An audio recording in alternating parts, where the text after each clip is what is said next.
Kesalahan ibu-ibu soal uang. Ibu-ibu itu hebat ngatur rumah, tapi sering salah di satu hal ini. Setiap bulan pegang uang, pintar hemat, pintar cari diskon, pintar atur kebutuhan rumah.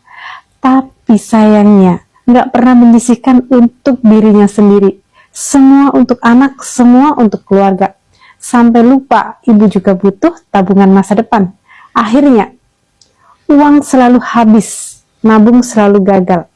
Bukan karena nggak bisa, tapi karena nggak diprioritaskan. Mulai sekarang, ubah sedikit saja. Sisihkan dulu di awal, walaupun kecil. Kalau perlu, ubah jadi emas, biar nggak gampang terpakai. Karena ibu yang kuat secara finansial adalah perlindungan terbaik untuk keluarga. Kalau ibu mau mulai menabung emas dengan budget ramah di kantong, DM Atin ya, nanti Atin kasih panduannya.